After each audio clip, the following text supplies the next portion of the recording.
So on the weekend of June 28th, Wizards of the Coast released the third set for the Transformers trading card game, that being War for Cybertron Siege. This seems to be part of a trilogy set, if I'm not mistaken, and there will also be there is a toy line as well as a new Netflix series that should be premiering next year in 2020.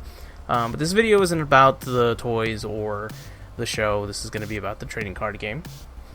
So during the release weekend, some local game shops were having events. In my area, I went to two of them. One was a draft tournament. The other was a sealed tournament. With draft, you get 4 boosters, and you draft your characters and the battle cards and build a deck from that. With sealed, you get 6 boosters, and you build your deck from what you get from those 6 boosters. At these events, I was fortunate enough to get a copy of Private Smashdown at each event. And on one of the events, they did give out the promos for Flame War, Red Alert, as well as Bumblebee. They look really nice. So in regards to the draft tournament, it consisted of 4 rounds, best of 1 game, and it was 30-minute rounds. With that, I ran a team of Private RC, Raider Trigger Happy, as well as Raider Aimless, which consisted of a total of 23 stars. The other 2 stars were used up by EMP Wave and Fuel Cache. I really didn't use these cards for their abilities, but rather for the pips, because EMP Wave is 2 blues, and Fuel Cache uses 1 orange, 1 blue, and 1 white. All these characters seem to work pretty decently and have pretty good synergy with each other. The fact that Trigger Happy comes with a base Pierce 4 in bot mode was pretty awesome to help get damage in. But one problem that I was going through in the beginning is that I was attacking with Trigger Happy first rather than using Aimless to go first and then essentially be a target. It took me a couple of games to kind of start realizing that I wanted Aimless to go out first because, it's a Battle Master, so it turns into the weapon. So once I kind of started figuring that out, it also became a bit easier. As for RC, I usually kind of held her in reserve. I wanted to attack with her last because when she's in bot mode, she has the ability that when she has a weapon, she gets Bold 1 and Tough 1. So one other reason why Trigger Happy worked really well is because when you flip to alt mode, you get to return a weapon from your scrap pile to the hand. So pretty much attack with Aimless, then the next turn attack with Trigger Happy with the Pierce. Hopefully by this time, attacking and defending, I should have a weapon in the scrap pile. Flip Trigger Happy back into alt mode, retrieve a weapon, then attach it onto RC so that she can swing with Bold 1.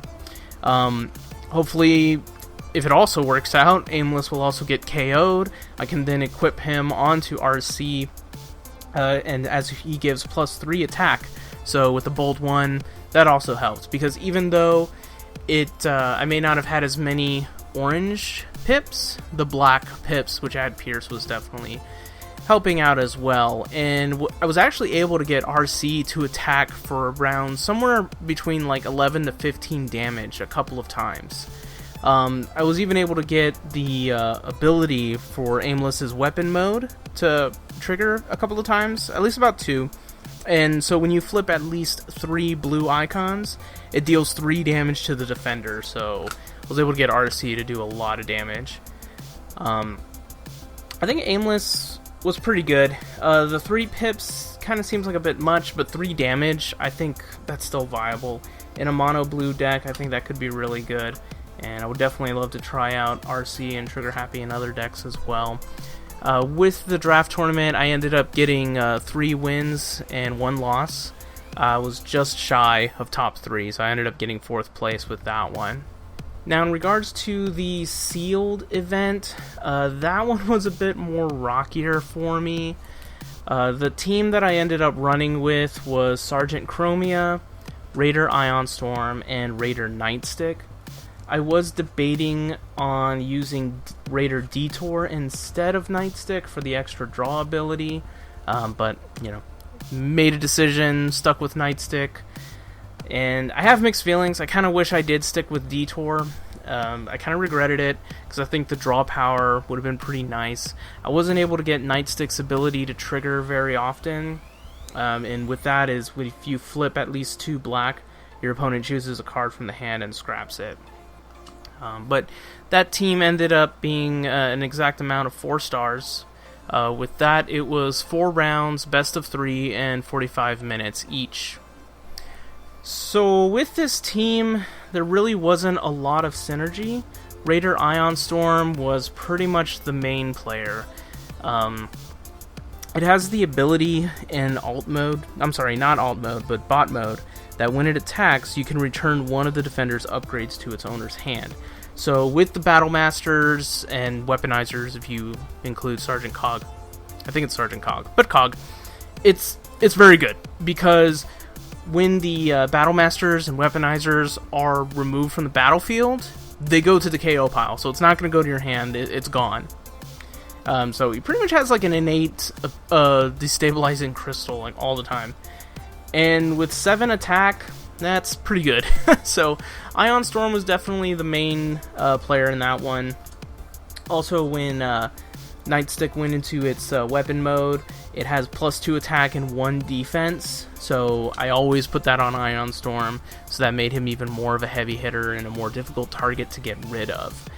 So that was really the only synergy I got out of it, and in my opinion it wasn't even that great, because I didn't get to use the ability that much. But Ion Storm, his ability was really good. It came in clutch a lot. I was initially excited about using Chromia for the bot ability, that when she defends and you flip 2 blue, you get to draw a card. But unfortunately, it really didn't trigger as much as I would have liked. So it got to a point where I pretty much just kept her in alt mode majority of the time, as she has 4 attack in that mode. Also, when you flip, you can put a blue armor onto her, which, wasn't the best, but it kind of came in handy with plays where I try to upgrade as much as I could in one turn. So you get a free blue armor onto her, and then I can add, a utility or a weapon onto someone else. The personal targeting drone was pretty handy. It gives Pierce 1. I thought it was decent. I think I like the effect that it has more, where if it's scrapped, you get to remove a utility. So I think that is probably better than the Pierce 1, to be honest. Also, Erratic Energy Grenade came in handy with both games. If you have a Battle Master, you're pretty much going to want to put that on them. Each turn, it deals 1 damage to it, and once it KOs, if that upgrade is still on there, then deal 2 damage to each enemy. So that was pretty handy too. Now with the sealed, it was actually very frustrating for me, because pretty much every game went into a draw. Going first was definitely very crucial. Any game where I went second, I didn't win. And also, another side note that I recall, in the draft tournament, I did get pretty lucky and I won I think I won every die roll, so I went first in every game. But in this one, if I didn't go first, I didn't win. And so usually on the 3rd round, when it's 1-1, it would get called into time. So my end result was 1 win and 3 draws. So the final game, I won the first round. Then the second round, it got called into time. And so since I won the first round, they just said that I won the whole round in general.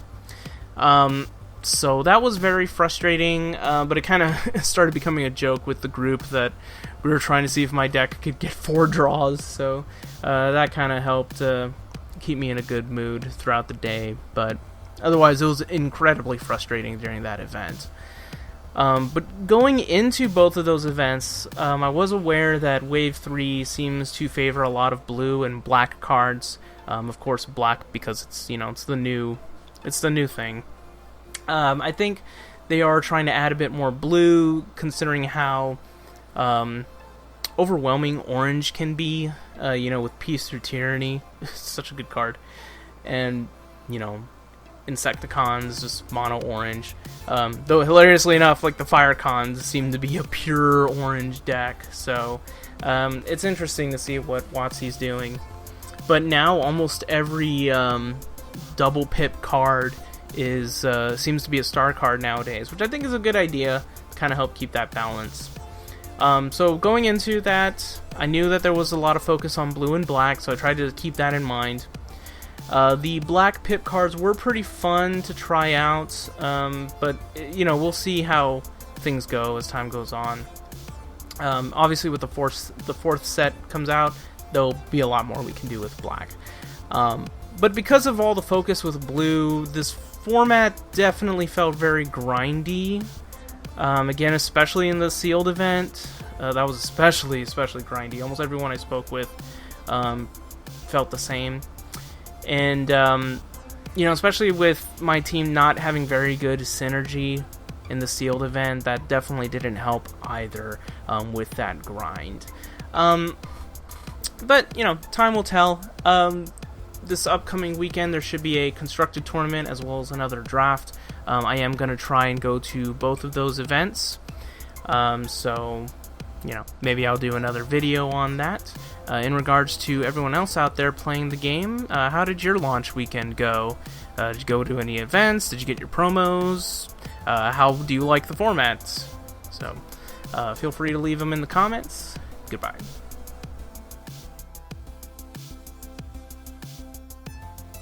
Alright, so I'm kind of adding this part after I just finished working and editing on the video and uploading it, because recently, yesterday, it was uploaded. TCG Roll Out put their video about the Infinite Turns deck, you know, coming back in the format with Red Heat. Well, anyways, just kind of wanted to talk about this real quick because there's a part where he shuffles up his deck of cards, as you see on the screen here, which he's got 3 Peace Through Tyrannies in there, all unsleeved, which really got my anxiety. So I just kind of posted a comment here about that because as I was watching it, I immediately went on TCG Player to check the price on it. So this is kind of gonna be like a quick impromptu semi-market watch. Because when I looked it up yesterday, it was around $20. Previous to that, it was kind of sitting around the $13 to $15 mark. I actually recently, about a few weeks ago, finally got my playset for about roughly $40.